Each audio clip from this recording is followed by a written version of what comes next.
오늘은 상징에 대해서 이제 좀 살펴보도록 하겠습니다. 여러분 앞에 보이는 이 세 단어를 묶을 수 있는 한 단어는 뭘까요? 한글로. 예, YSDJ MB 하면 대통령이겠죠. YS는 누굽니까? 예, 고 김영삼 대통령입니다. DJ는 김대중 대통령, 또 MB는 이명박 대통령. 아마 대부분의 한국 사람은 이것을 상식으로 다 압니다. 이렇듯 상징이라는 것은 전하는 사람이나 듣는 사람 모두 공감할 때 쓸 수 있는 겁니다. 그러니까 사도 요한이 요한계시록에 상징으로 썼을 때는 그 당시에 이것은 이거다, 저것은 저거다, 이러쿵저러쿵 설명할 필요가 없는 거죠. 우리가 MB 설명할 필요 없이 누군지 다 압니다. 그런데 여러분 지금 이것을 우리 마음대로 푼 것은 아니잖아요, 그죠? 그냥 우리가 아는 거죠. 대한민국 사람이라면 MB 하면은 이명박 대통령인지 다 알아요. 근데 오래전에 살던 사람들, 우리와 같이 한글을 사용했지만 한 50년 전 사람들, 그 사람들도 MB 들으면 이명박 대통령이라고 생각할까요? 당연히 안 하겠죠. 아니면 이제 100년 뒤의 사람들, 100년 뒤에 이 땅에 살 대한민국 사람들은 MB 들으면 이명박 대통령이라고 생각할까요? 그럴 가능성은 희박합니다. DJ 하면 뭐 여러분과 저는 김대중 대통령 이렇게 알지만 요즘 젊은이들, 청소년들은 모를 것 같아요, 제 생각에. 그리고 시간이 지나면 지날수록 더 사람들은 늘어가는 겁니다, 모르는 사람들은. 근데 여러분 지금 이게 영어니까, 영어 아닙니까? 그래서 뭐 미국 사람들에게 물어보면 야 너네 이거 영어인데 너네 이거 알아? 이게 뭔지 아냐? MB 뭔지 알아? 이렇게 물어본다면 그들도 저희처럼 대통령이라고 생각하겠습니까? 안 하겠죠. 그러니까 이게 상징을 푸는 지극히 당연한 상식입니다. 그러니까 상징이라는 것은 말하는 사람이나 듣는 사람이 모두 공감할 수 있을 때만 쓰는 거예요. 근데 이단들의 특징은 뭐냐면 요한계시록을 딱 핀 다음에 자기 마음대로 이제 해석하는 것이죠. 여러분 2000년 초반에 유행했던 것 중에 이런 것이 있었습니다. 요한계시록 13장을 보시면 바다에서 올라온 머리에 뿔이 10개 달린 짐승이라는 것이 나옵니다. 그게 2000년 초반에 무엇이라고 해석되었는지 아세요? EU, 유럽 연합이라고 해석되었어요. 지구촌을 뭐 하나의 국가로 만들려고 하는 적 그리스도의 세력이다. 그래서 2000년 초반 밀레니엄이 바뀔 때 이 요한계시록을 가지고 우리나라뿐만 아니라 유럽, 기억 다 하시는 분들도 있겠지만 미국에서도 난리가 났었습니다. 바다에서 나온 짐승은 바로 EU다. 유럽 연합이다. 적 그리스도다. 그거 만들면 안 된다. 그거 못 만들게 해야 된다. 그리고 정말 열 나라가 모여서, 정말 말 그대로 열 나라가 모여서 EU를 만드니까 맞는 것 같았습니다. 아 맞네, 요한계시록 10뿔은 EU다. EU 10뿔 달린 짐승은 적 그리스도가 EU네. 근데 재미있는 것은 1년도 안 되어서 그렇게 해석하는 사람이 없어졌습니다. 왜냐하면 그 다음에 두 나라가 EU에 더 들어왔기 때문이죠. 그리고 그 다음에 더 들어오고, 아마 지금은 영국은 탈퇴한 것 같은데 아무튼 27개 정도 나라가 들어와 있을 겁니다. 그러니까 2022년 지금 요한계시록 13장에 나오는 바다에 나온 10뿔 달린 짐승을 유럽 연합이라고 해석하는 사람은 아무도 없습니다. 그래서 상징은 당시에 쓰는 사람, 받는 사람, 편지를 받는 사람 다 아는 것이 쓰이는 것이에요. 근데 이단의 특징은 뭐냐면 성경을 딱 펴서 야 지금 이거는 지금 이거다. 666은 바코드다. 666은 신용카드다. 666은 베리칩이다. 아닙니다. 여러분 성경은 그렇게 내 마음대로 해석할 수 있는 것이 아닙니다. 그래서 상징의 해석 원칙은 문맥에 따라, 역사에 따라, 문화에 따라, 언어, 신약 성경 헬라어에 쓰였으니까 헬라어, 그 언어에 따라 이 네 가지 원칙으로 이제 해석해야죠. 그래서 이 네 가지 원칙, 문맥, 문화, 역사, 언어를 벗어나서 상징을 해석하면 안 되는 것입니다. 여러분도 666이 뭔지 궁금하죠? 근데 여러분 666은 요한계시록에만 나오는 것은 아니에요.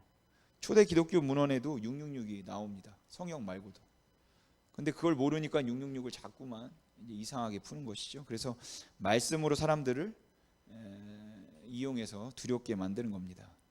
여러분이 요한계시록을 읽으면서 꼭 기억해야 할 것이 있습니다. 여러분, 요한계시록은 666을 말하는 책입니까? 아마겟돈을 말하는 책인가요? 바다에서 올라온 그 열불 달린 빈승을 말하는 겁니까?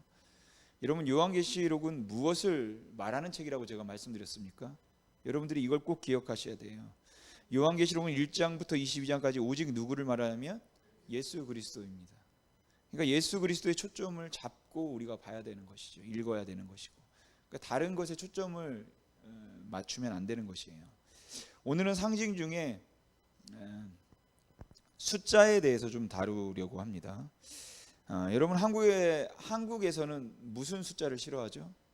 4를 싫어하죠. 그렇기 때문에 병원에 가면 4층이 없습니다. 1, 2, 3, 뭐 F 아니면 1, 2, 3, 5 뭐 이렇게 되죠. 여러분 뭐 차를 구입하면 번호판을 4444 하고 싶으세요? 저는 한번 본 것 같은데, 여수에 한 대 돌아다니는 것 같더라고요. 4444 있던 것 같은데, 제가 생각하기에 뭐 거의 대부분 안 하겠죠. 외국 사람은 할까요, 안 할까요? 4444. 외국 사람은 4가 4번 있어서 상관없을 겁니다. 뭐 더 좋다고 생각할 수도 있어요. 똑같은 숫자가 4번 반복된다고, 행운이라고. 그러나 한국 사람은 절대 그렇게 생각하지 않죠. 그럼 여러분, 미국 사람은 어떤 숫자를 싫어합니까?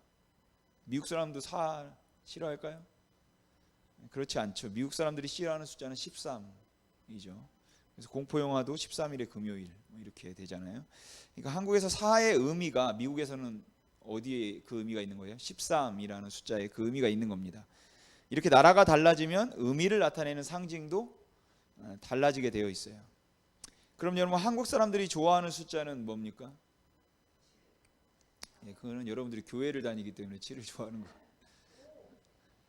한국 사람들은 뭐 문헌적으로 역사적으로 볼 때 3 그리고 5를 좋아합니다. 7 뭐 홀수를 좀 좋아하는 것 같아요. 근데 우리가 생각해 보면 뭐 3세판, 5판 뭐 이런 식으로 하거든요. 그래서 3, 5를 좋아합니다. 그러면 모든 나라 사람들이 3이나 5를 좋아합니까? 중국 사람들이 좋아하는 숫자는 몇인가요? 8입니다. 중국 사람들이 좋아하는 사람.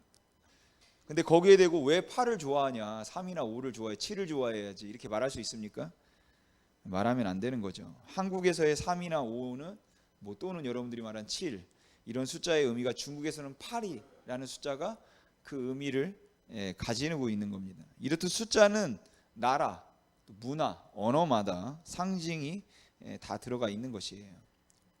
그리고 요한계시록에도 숫자가 많이 나오는데 그 이유는 이 요한계시록이 박해받았던 때 실제로 뭐 실명을 거론할 수 없었던, 우리 한국으로 말하면 일제 강점기와 같은 상황에 기록되었기 때문에 그렇죠. 그때는 뭐 실제적인 것을 거론할 수 없기 때문이죠. 그리고 직접적으로 표현할 수 없으니까. 그래서 숫자 같은 것에 빗대어 말하는 겁니다. 여러분은 만약 저랑 가위바위보를 하면 몇 번을 하면 공평하다고 느끼시겠습니까? 3번 하면 공평하다고 대부분의 한국 사람은 생각합니다. 근데 이게 한국 사람의 뭐 DNA 어쩌고 저쩌고 생각, 뇌 구조가 어쩌고 저쩌고 설명할 수 있을까요? 논리적으로 설명이 안 돼요. 3이나 5가 익숙하기 때문에 그런 거예요. 익숙하고 좋으니까. 그럼 다른 나라에서도 가위바위보를 3세판 하는 것이 공평하다고 느낄까요? 생각할까요? 뭐 그런 나라도 있을 수 있겠지만 다 그렇지는 않습니다. 한 판이 아주 공평하다고 생각하는 나라가 더 많아요. 왜냐하면 첫 판은 내가 이겼는데 그런데 두 번째 판은 내가 졌다. 그러면 그건 불공평하다고 생각하는 것이죠. 그래서 단판이 공평하고 3세판은 불공평하다 이렇게 느낍니다. 그러나 한국 사람은 3세판이 공평하다고 느껴요. 이렇게 모든 나라는 다 상징이 조금씩은 다른 겁니다. 숫자가 의미하는, 언어마다 문화마다.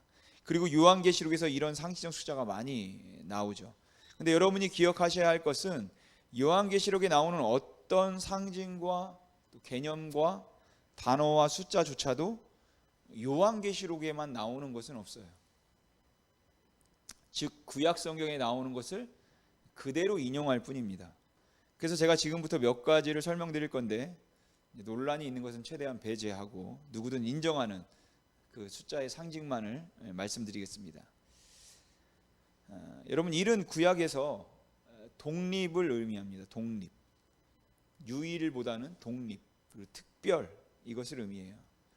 그 다음에 이는 증인을 의미합니다. 증인, 증언 또는 격려, 이런 것을 의미하는데, 여러분 혹시 신약에서 예수님께서 제자들을 파송하시는데 그 제자들을 파송하실 때 몇 명씩 파송했는지 아십니까? 2명씩 보냈죠. 왜일까요? 뭐 전도학적 측면이면은 뭐 전도 훈련 받으신 분은 아실 텐데, 전도 훈련 받아보셨어요? 한 몇 명씩 갑니까? 2명씩 가요. 한 명은 전도하고 한 명은 기도하라고. 뭐 이거는 전도학적 측면이고, 유대 문학 안에서 본문을 푼다면 둘은 어떤 사람에게 말하는 것에 대한 확증, 증언의 의미가 있기 때문에 이 사람이 전하는 말을 내가 증언한다, 확증한다 라는 의미입니다. 그래서 어떤 것을 말할 때 반드시 2명씩 보내야 되는 것이고, 증인으로 세울 때도 2명이 꼭 있어야 되는 것이에요.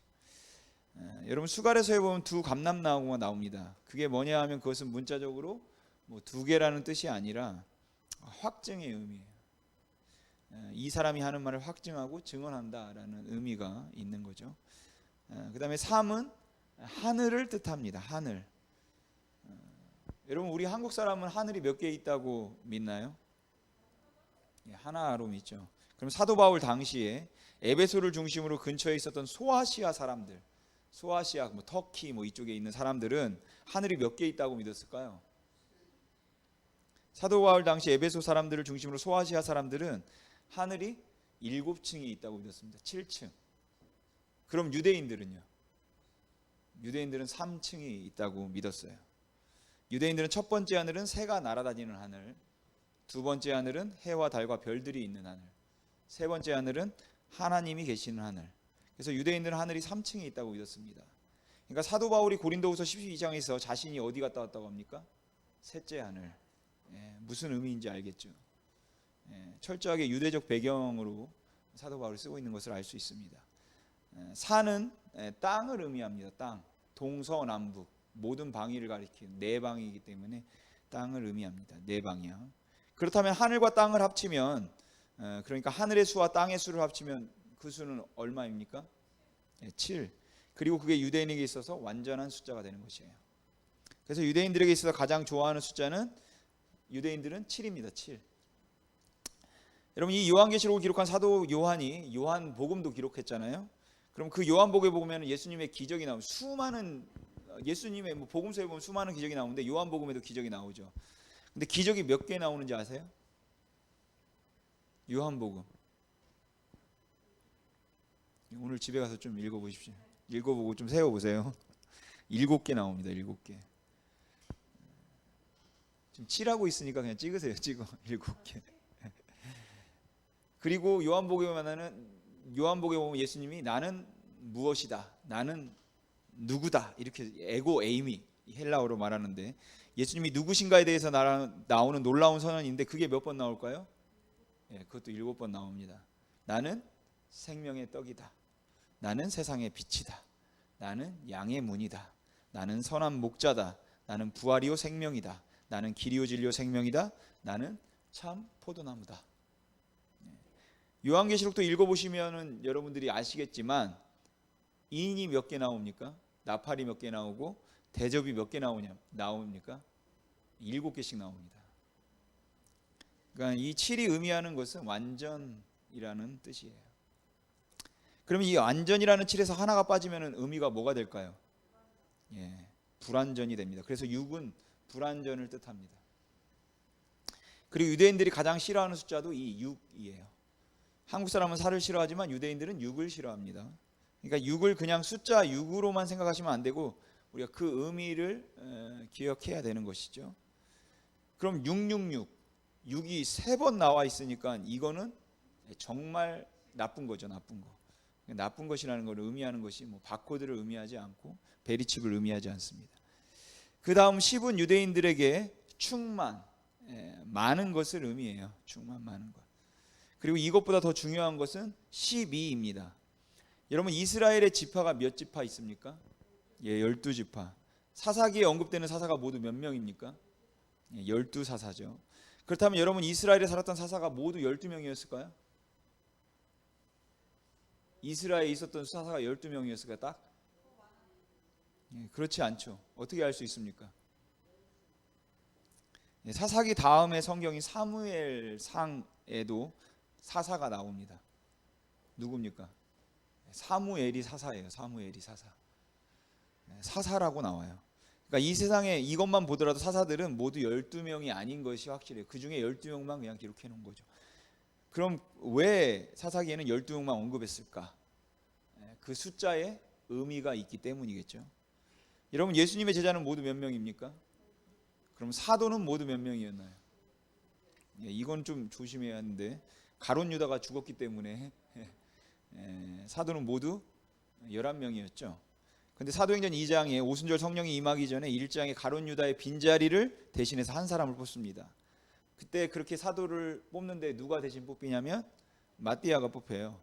무려 사도행전 1장 반장 정도를 할애해가지고 마띠아 뽑는 것을 이야기하는데 중요하다는 얘기인데, 그런데도 불구하고 마띠아의 이름이 사도행전 2장 이후에는 단 한 번도 나오지 않습니다.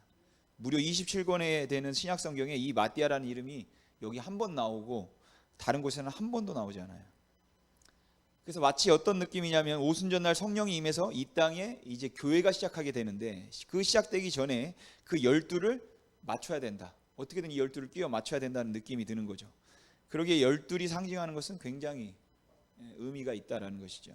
여러분 12은 하나님의 백성을 의미합니다.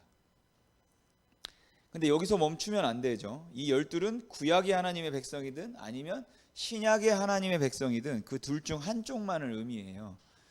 여러분 요한계시록 21장 9절을 우리 같이 읽어보겠습니다. 같이 읽겠습니다. 시작.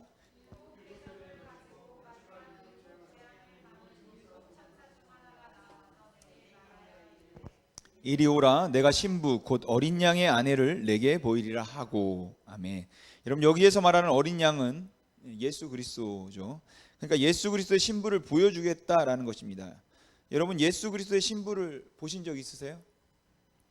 근데 그 신부가 누구냐면 10절에 나옵니다. 요한계시록 21장 10절 우리 같이 읽겠습니다. 시작.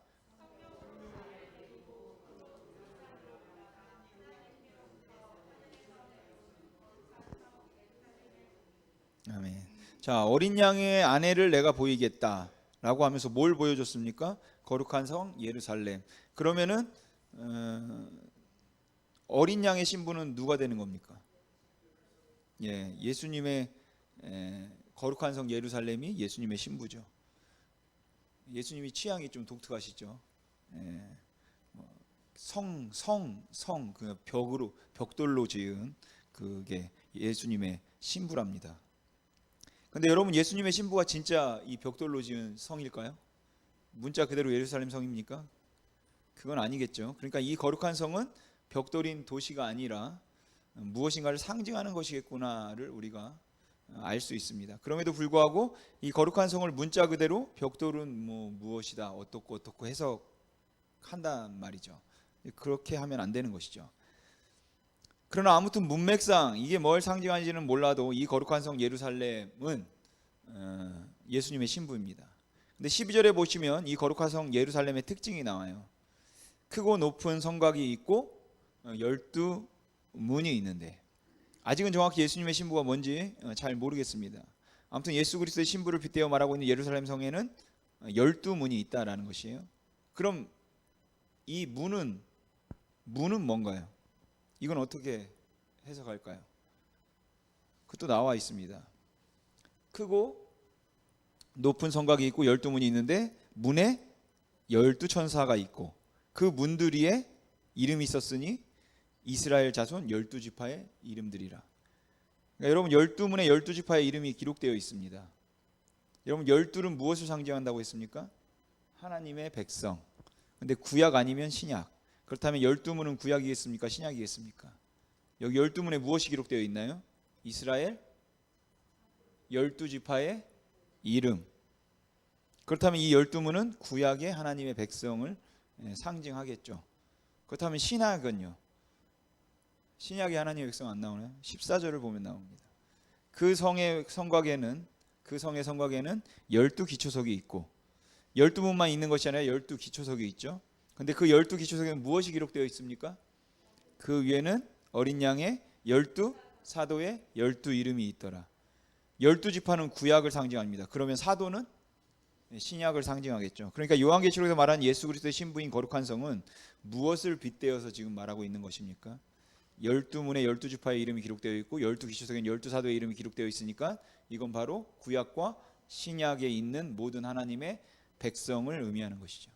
그러니까 요한계시록에 나와 있는 새 예루살렘은 도시를 의미하는 것이 아니라 바로 우리를 말하고 있는 것이에요. 왜냐하면 우리는 신약의 하나님의 백성이니까. 따라서 우리가 하나님의 백성이고 우리가 하나님의 신부이고 우리가 거룩한 성 예루살렘인 것입니다. 즉 우리가 하나님 나라입니다. 요한계시록에서는 그걸 말하고 있는 것이에요. 그러면 여러분 이 12를 이용해서 구약과 신약의 하나님의 구원받은 백성을 숫자로 표현할 수 있겠습니까? 어떻게 12를 이용해서 구약과 신약의 구원받은 하나님의 백성을 숫자로 표현할 수 있을까요? 구약의 구원받은 백성은 숫자로 표현하면 몇입니까? 12. 신약의 구원받은 백성은 12. 그럼 이걸 어떻게 하면 구약과 신약의 하나님의 백성을 어떻게 하면 숫자로 표현할 수 있을까요? 더하면 됩니다. 12 더하기 12 24.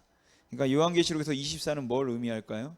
구약과 신약의 구원받은 하나님의 백성, 이렇게 구약과 신약을 포함해서 의미하는 거겠죠. 요한계시록 4장 10절을 보시면 여기에 누가 나오냐면 24장로가 나옵니다. 여러분 이 24장로는 문자일까요? 비유일까요? 당연히 비유겠죠. 여수만 해도 장로들이 수백 명인데. 그러니까 여기서 말하는 24장로들은 구약과 신약의 구원받은 하나님의 백성을 의미하는 것이에요. 그래서 여러분 12는 구약의 하나님의 백성이든 신약의 하나님의 백성이든 둘 중에 하나를 의미하고 반드시 구약과 신약을 의미할 때는 이제 이 숫자를 더하면 됩니다. 자, 그러면 이것을 강조하고 싶을 때는 어떻게 할까요? 이걸 곱하면 됩니다. 12 곱하기 12 몇이에요? 144. 그래서 요한계시록 안에는 24 혹은 144는 구약과 신약의 구원받은 하나님의 백성을 의미하게 됩니다. 이제 마지막으로 숫자 하나만 이제 더하면 되니까 잘 들으십시오. 숫자 1000입니다. 구약 성경에서 1000이 의미하는 것은 굉장히 독특합니다. 1000이 의미하는 것은 셀 수 없이 많다라는 것이에요. 셀 수 없이 많음을 의미해요. 여러분 우리나라에서는 셀 수 없이 많다는 의미로 숫자 뭘 쓸까요? 우리는 수만이라는 표현을 씁니다. 셀 수 없을 때 수만 명 모였다. 2002년 월드컵 때 우리나라 신문 일면은 대부분 서울시청 앞 광장 그 수십만 명이 모여 있는 사진이 장식했습니다. 그리고 그 일면 기사 내용을 이렇게 썼습니다. 타이틀이 한국의 붉은 옷을 입은 수만의 붉은 악마들이 시청 앞 광장에 모여 한국을 열렬히 응원했다. 타이틀 기사가. 근데 사실 그보다 더 모였거든요. 그럼 이 기자가 거짓말을 한 걸까요? 근데 그 내용에 들어가면 이제 몇 명 모였는지 수십만 명 모였는지 정확하게 기록되어 있습니다. 그냥 타이틀만 그런 거예요. 수만 명, 수만의 붉은 악마들이 모여서 응원했다. 그러니까 우리나라에서 숫자 많이, 사람이 많다, 셀 수 없다, 숫자가 많다라는 것을 의미하죠. 근데 재미있는 것은 같은 사진이 이스라엘 신문에 실렸습니다. 그리고 타이틀 기사가 뭐라고 쓰였냐면 붉은 옷을 입은 수천의 붉은 악마들이 시청 앞 광장에 모여 한국을 열렬히 응원했다. 이건 완전히 거짓말이죠.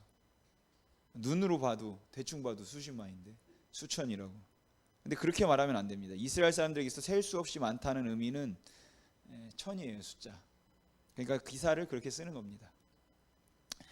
여러분 구약에서 이 말씀 기억하시나요? 하나님의 저주는 몇 대인가요? 3, 4대. 그럼 하나님의 복은 1000대. 그럼 그게 정말 문자인가요? 여러분 아담부터 지금까지 1000대가 안 되었습니다. 그러니까 그건 무슨 의미겠습니까? 하나님의 복은 셀 수 없다라는 것이 무한하다. 저주는 3, 4대니까 이제 무한한 거에 비하면 아무것도 아니라는 거죠. 여러분, 구약에 구원받은 하나님의 백성은 12, 신약에 구원받은 하나님의 백성 12, 구약과 신약에 구원받은 하나님의 백성은 24. 근데 그 구약과 신약에 구원받은 하나님의 백성을 좀 더 강조하고 싶으면 144. 그럼 구약에 구원받은 하나님의 백성이 셀 수 없이 많다는 어떻게 되겠습니까? 12 곱하기 1000, 1200, 아니 12000 이렇게 되겠죠. 신약에 구원받은 하나님의 백성이 셀 수 없이 많다도 12 곱하기 1000, 12000 강조하는 것입니다. 그러면 구약과 신약에 구원받은 하나님의 백성이 셀 수 없이 많다는 뭐가 되겠습니까? 12 곱하기 12 곱하기 1000, 그게 이 유명한 14만 4천이에요. 그러니까 14만 4천은 절대 문자가 아닙니다. 상징인 것이죠. 구약과 신약에 구원받은 백성의 셀 수 없는 무리들 많다. 근데 이단들은 이걸 어떻게 풉니까? 문자로 푸죠. 여러분 혹시 홈쇼핑 보십니까? 홈쇼핑? 홈쇼핑 보는데 정말 사고 싶은 게 많죠. 근데 너무 사고 싶은 게 막 홈쇼핑에 떴습니다. 그렇게 정말 사고 싶은데 더욱 마음을 졸이게 하는 멘트가 하나 있죠. 뭡니까? 얼마 안 남았습니다. 곧 매진됩니다. 그러면은 이건 안 되겠다, 사야 된다, 이렇게 되는 거죠. 이단들이 똑같이 하는 거, 얼마 안 남았다. 그거 아닙니다, 여러분. 문자가 아니라 상징입니다. 14만 4천은 셀 수 없이 많은 수많은 구원받은 하나님의 백성들, 구약과 신약에. 근데 이런 것들에 대한 이해가 없이 오해하기 때문에 요한계시록이 어렵고 또 이상하게 내 마음대로 풀게 되고 또 이단들의 그런 거짓된 가르침에 넘어가게 되는 것이죠. 한번 요한계시록 14장 1절을 보실까요? 이걸 여러분이 문자로 풀어도 되니까 여러분 마음대로 자유롭게 한번 해보십시오. 여기 14만 4천이 나오는데 여러분 문자로 푸셔도 됩니다. 하나님이 14만 4천 명만 구원하셔. 야, 그 숫자밖에 구원 못 받는다. 이렇게 문자로 푸셔도 돼요. 아니면은 여러분 비유로 푸셔도 됩니다. 근데 문자로 푸실 분은 반드시 기억하셔야 됩니다. 14만 4천을 문자로 푸실 거면 이 1절 전체를 문자로 풀어야 돼요. 제가 읽겠습니다. 또 내가 보니 보라, 어린 양이 시온산에 섰고 그와 함께 14만 4천이 서 있는데, 자, 여기를 문자로 푸실 분은 14만 4천을 문자로 풀었으면 이 다음도 문자로 푸시면 됩니다. 그들의 이마에는 어린 양의 이름과 그 아버지의 이름을 쓴 것이 있더라. 14만 4천을 문자로 푸실 거면 이것도 문자로 푸셔야 된다는 거죠. 여러분 14만 4천의 이마에는 반드시 뭐가 있어야 합니까? 두 가지, 어린 양의 이름과 아버지의 이름. 어린 양의 이름은 예수 그리스도, 아버지는 하나님이겠죠. 자, 문자로 푸실 분은 이마 한번 까보십시오. 여러분 신천지가 14만 4천을 문자로 풀지 않습니까? 대꾸하지 마시고 그냥 한마디 하시면 돼요. 너 이마 까봐라. 너 이마에 왜 없냐? 14만 4천 명 맞냐? 이마에 이름이 있어야지. 이렇게 하면 되겠죠. 여러분 상식적으로도 뭐 우리가 봐도 이거를 문자로 푼다는 것은 말이 안 되는 소리입니다. 우리가 조금만 성경을 공부해도 이단에 빠지지 않습니다. 여러분 정말 무서운 분이 누군지 아십니까? 무턱대고 믿는 사람입니다. 여러분 무턱대고 믿지 마십시오. 성경이 얼마나 여러분 아름다운 책인데요. 여러분 요한계시록은 666을 말하고 싶은 것이 아닙니다. 아마겟돈 전쟁을 말하고 싶은 것이 아니에요. 바다에서 올라온 짐승이 아니에요. 우리를 겁주고 우리를 두렵게 하고 우리를 무섭게 하려고 하는 책이 아니다라는 것을 여러분 기억하십시오. 요한계시록은 다시 오실 예수님이 어떤 분인지를 알려주고 싶은 책입니다. 얼마나 아름답고 또 얼마나 또 기가 막히게 기록되었는지 모릅니다. 그런데 사단은 그것을 왜곡시키는 것이죠. 여러분 아주 기본적인 성경 지식만 있어도 우리가 요한계시록을 뭐 어려운 부분도 있겠지만 대부분의 부분들은 우리가 어렵지 않게 우리가 이해할 수 있습니다.